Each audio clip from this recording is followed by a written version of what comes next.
अस्सलाम वालेकुम नाज़रीन किराम, मैं हूं आपका होस्ट अयाज अहमद। नाज़रीन किराम, इमरान खान की बहन अलीमा खान ने ऑस्ट्रेलियाई न्यूज चैनल एबीसी न्यूज को इंतहाई अहम इंटरव्यू दिया है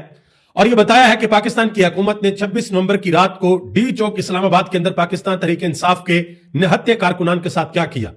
और यह भी बताया कि इस आने के बाद जब वो अडयाला जेल के अंदर गई, इमरान खान के साथ मुलाकात की और इमरान खान को बताया कि आपके कारकुनान को इस्लामाबाद के अंदर डी चौक में शहीद किया गया है, तो इमरान खान ने आगे से किस तरीके का रद्द-ए-अमल दिया। आपको याद होगा कि इमरान खान ने जो अंदर से पैगाम भेजा था, जिसमें इमरान खान ने यह कहा था कि पहले मुझे तफसीलात नहीं बताई गई, मेरी फैमिली आई है और मेरी फैमिली ने आकर मुझे यह बताया है कि बाहर क्या हुआ है। तो वो सारी की सारी चीजें अलीमा खान ने आलमी मीडिया के सामने रख दी हैं, इंटरनेशनल मीडिया को बता दी हैं। हालांकि यह काम पाकिस्तान तहरीक इंसाफ की सीनियर क़यादत को करना चाहिए था, उन्होंने अभी तक नहीं किया और अभी तक कोई इंटरनेशनल प्रेस कॉन्फ्रेंस भी नहीं की गई इंटरनेशनल मीडिया के लिए। लेकिन अलीमा खान जो कि इमरान खान की बहन है, इमरान खान की फैमिली है, उनको आगे आना पड़ा है और उन्होंने आकर सारी की सारी चीजें आलमी मीडिया के सामने रखी हैं। दूसरी तरफ अल जजीरा ने एक और आर्टिकल लिख दिया है। उस आर्टिकल के अंदर उन्होंने इशारा किया है कि पाकिस्तान तहरीक इंसाफ के बहुत से कारकुनान अभी लापता हैं, जिनके बारे में कोई पता नहीं कि उनको गिरफ्तार किया गया है या उनको शहीद किया गया है। अभी तक उनके बारे में कोई मालूमात पाकिस्तान तहरीक इंसाफ के पास नहीं है। इसके अलावा एक तरफ और खींचातानी चल रही है, वो खींचातानी हुकूमत और एस्टेब्लिशमेंट के दरमियान है, क्योंकि ये वाज़ेह तौर पर एस्टेब्लिशमेंट की तरफ से ये कहा गया है, फैसल वावड़ा साहब ने ये वाज़ेह तौर पर कहा है कि ये हुकूमत जो है ये नालायकों का टोला है और ये फारक ब्रांड है, इनसे जान छुड़ा लेनी चाहिए। अब हुकूमत को यह बड़े अच्छे तरीके से पता चल गया कि हुकूमत सारे का सारा मलबा जो है वो एस्टेब्लिशमेंट के ऊपर डालना चाह रही है। हुकूमत अपने हाथ साफ करना चाह रही है कि भाई कल को इन्होंने इलेक्शन भी लड़ना है, कल को इन्होंने लोगों से वोट मांगने भी जाने हैं, तो जब जाएंगे इलेक्शन लड़ने के लिए, वोट मांगने के लिए जाएंगे, तो लोगों ने अगर आगे से सवाल पूछ लिया कि बताओ आपने डी चौक के अंदर पाकिस्तान तहरीक इंसाफ के निहत्थे कारकुनान के ऊपर गोली क्यों चलाई थी, तो इस हुकूमत के पास किसी किस्म का कोई जवाब नहीं होगा। तो हुकूमत यह चाहती है कि यह सारे का सारा मलबा उठाएं और उठाकर एस्टेब्लिशमेंट के ऊपर डाल दें, और एस्टेब्लिशमेंट यह चाहती है कि जो कुछ भी हुआ उसको हुकूमत ऑन करे कि यह सारा कुछ हुकूमत ने करवाया है। अब इस लड़ाई के अंदर एक बात होना शुरू हो गई और वो बात यह है कि हो सकता है कि इन चेहरों से जान छुड़ाकर एक नया चेहरा सामने आ जाए, और वो नया चेहरा मुबैना तौर पर बिलावल भुट्टो जरदारी का हो सकता है। आजकल बड़ी अहम मुलाकातें भी हो रही हैं और हो सकता है कि इन मुलाकातों के बाद एक नतीजा आपको नजर आए। अगर हुकूमत और एस्टेब्लिशमेंट का जो सेम पेज है वो बरकरार ना रहा, अगर वो फट गया, तो फिर पीपल्स पार्टी में से अगला वजीर आजम हो सकता है।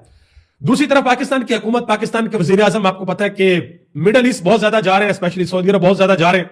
और वहां पर जाने की जो वजह सामने आई है वो ये है कि 20 जनवरी को डोनाल्ड ट्रंप अमेरिका के अगले सदर हल्फ उठाने के लिए जा रहे हैं, और पाकिस्तानी हुकूमत को यह डर और खौफ है कि जिस दिन ट्रंप हल्फ उठाएगा, हो सकता है उसके बाद हमसे फिर पूछा जाए, हाँ भाई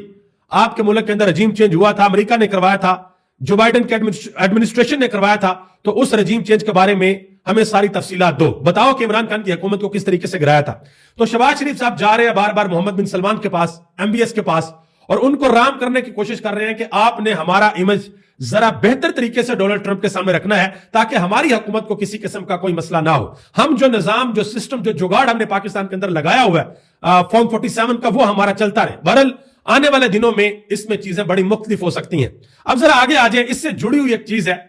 जवेद लतीफ साहब, मियां जवेद लतीफ, वो तो वैसे माशाल्लाह जो कुछ भी पाकिस्तान तहरीक इंसाफ के साथ ज्यादती होती है, उनके लोगों को घरों से उठाया जाता है, या इलेक्शन के अंदर जो कुछ भी उनके साथ किया जाता है, वो एक ही बात कहते होते हैं, वो कहते हैं देखें जी ये इमरान खान की सहूलतकारी हो रही है, 26वीं आईनी तरमीम हुई है, ये इमरान खान की सहूलतकारी हुई। यानी कि जो काम, जो सख्ती, जो जुल्म और जो बर्बरियत पाकिस्तान तहरीक इंसाफ के साथ होती है, मियां जवेद लतीफ साहब की एक ही लाइन होती है कि ये इमरान खान की सहूलतकारी हो रही है। शुक्र अल्लाह का कि अभी तक कोई उनका ऐसा बयान मेरे सामने नहीं आया कि उन्होंने ये कहा हो कि ये जो डी चौक के अंदर हुआ ये भी इमरान खान की सहूलतकारी की गई है। लेकिन उन्होंने एक बात की है,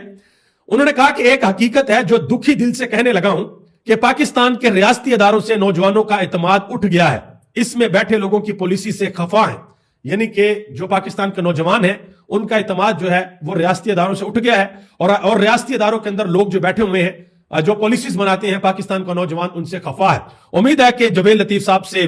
वजीर आजम शहबाज शरीफ और मोहसिन नकवी साहब जरूर इस बारे में पूछेंगे कि आपने बयान किस तरीके से दिया। आगे आ जाए, एक और बड़ी अहम चीज हुई है, पंजाब की वजीर आला मरियम नवाज साहिबा पंजाब यूनिवर्सिटी गई हैं और वहां पर कोई स्कॉलरशिप प्रोग्राम उसका उन्होंने आगाज करना था, इफ्तिताह करना था। तो खबर यह बाहर आई है कि जाने से पहले जितनी भी क्लासेस थी उनको बंद करवाया गया, जो इम्तहानात थे वो बंद करवाए गए और क्लासेस को ऑनलाइन कर दिया गया, और बड़े कंट्रोल्ड माहौल के अंदर जाकर उन्होंने तकरीर की है। कोई वीडियो सामने नहीं आई, गालिबन मीडिया को भी नहीं जाने दिया गया। सिर्फ मरियम नवाज ने जो तकरीर की वो एक कैमरे से उनकी तकरीर सामने आई है जो उन्होंने की है, जिसमें वो फरमा रही हैं कि ये जो नौजवान हैं कॉलेजेस के, यूनिवर्सिटीज के, ये यहां पर बैठे हुए अच्छे लगते हैं। अच्छा नहीं लगता कि ये डी चौक में बैठे हैं और इनके हाथ के अंदर डंडा हो या इनके हाथ के अंदर, मतलब कि वो एहतजाज करते हुए अच्छे नहीं लगते। तो पाकिस्तान मुस्लिम लीग नून को जो सबसे बड़ा डर और खौफ है, जो इनकी रातों की नींदों को खराब करता है, इनको सोने नहीं देता, वो यही है कि पाकिस्तान का नौजवान उठ के खड़ा हो गया है। वो सवाल पूछ रहा है, वो पूछ रहा है कि बताओ पिछले 70-72 साल 77 साल हमारे साथ क्या किया है, दुनिया कहां से कहां चली गई है। क्योंकि पाकिस्तान का नौजवान इस वक्त आलमी दुनिया के साथ कनेक्टेड है इंटरनेट के जरिए। वो देखते हैं कि अमेरिका के अंदर क्या हो रहा है, कनाडा के अंदर क्या हो रहा है, पूरे यूरोप के अंदर क्या हो रहा है, हमारे भारत अमेरिका इधर इंडिया के अंदर क्या हो रहा है, चाइना के अंदर क्या हो रहा है, दूसरे मुल्कों के अंदर क्या हो रहा है। तो वो सवाल करते हैं कि भाई हमारे मुल्क के अंदर क्यों नहीं होता, आखिर क्या वजह है। तो काशिफ अब्बासी ने भी इसके ऊपर बड़ी अहम बातें की हैं। उन्होंने कहा कि मरियम नवाज मुखालफ की हस्ती को खत्म कर देना चाहती हैं। वो नौजवानों को कहती हैं कि एहतजाज ना करें, उनकी लगाई हुई रुकावटों को दूर ना करें, अपना हक ना मांगे जो आइन उनको देता है। पहले अवाम इनके साथ हुआ करती थी नून लीग के साथ, लेकिन फिर इन्होंने डील कर ली और जो नौजवान तबका है उनको समझ आ गई कि ये आते हैं हमेशा डील करते हैं और वापस चले जाते हैं, फिर दोबारा डील करते हैं और वो आते हैं और इक्तदार ले लेते हैं। तो